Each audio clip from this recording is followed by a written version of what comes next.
Bonjour à tous, je suis Lise Breteau, avocate au barreau de Paris et spécialisée en droit du numérique et en droit de l'environnement. Aujourd'hui, je vais vous parler des indices de réparabilité français et européens.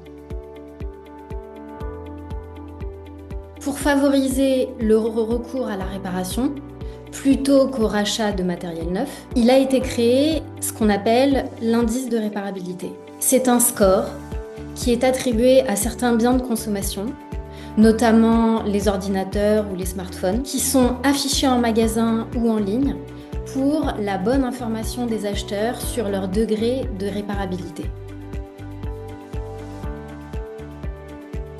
La réparation est un sujet majeur dans le numérique, car la grande majorité de l'impact environnemental du numérique provient de la fabrication des équipements neufs. Donc, faire durer plus longtemps les équipements en les réparant est une pratique bénéfique pour l'environnement et qui peut avoir aussi des répercussions économiques positives si, en parallèle, on a des filières locales de réparation dynamiques, puisque ce sont des emplois locaux. En France, un premier indice a été créé par la loi Économie circulaire du 10 février 2020. On l'appelle la loi AGEC en français. Donc cet indice est une note sur 10 qui est calculée en évaluant plusieurs critères, notamment l'accès à la documentation pour réparer l'objet, la démontabilité de l'appareil, la disponibilité des pièces détachées, le prix des pièces détachées et d'autres informations du type information sur les natures de mise à jour. Est-ce qu'on est dans une mise à jour corrective, de sécurité ou de nouvelles fonctionnalités? Cet indice était à l'origine destiné aux consommateurs, mais il peut être utilisé par les professionnels.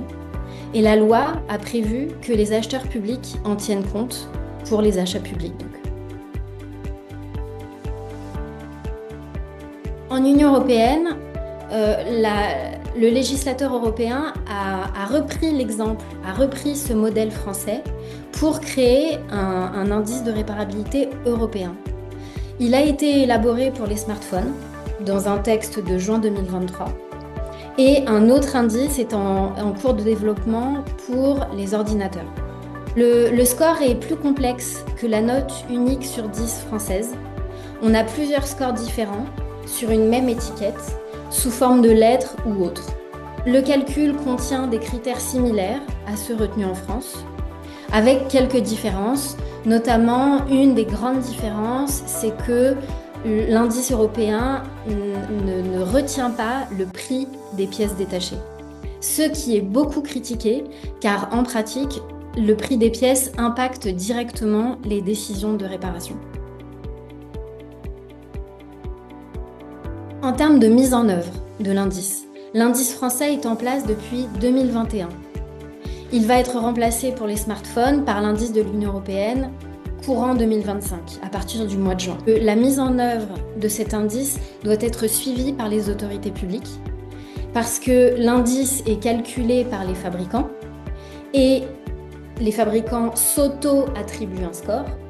Donc, il faut prévoir de pouvoir effectuer des contrôles pour vérifier l'exactitude des calculs et des notes que les fabricants s'auto-attribuent. En termes de perspective, on peut considérer que cet indice de réparabilité est un succès et qu'il facilite les achats verts pour tout le monde, à la fois pour les consommateurs, pour les entreprises et les collectivités. Ces données étant désormais disponibles chez les fabricants, il semble en outre intéressant pour d'autres pays ou régions de développer des indices similaires pour leur marché local.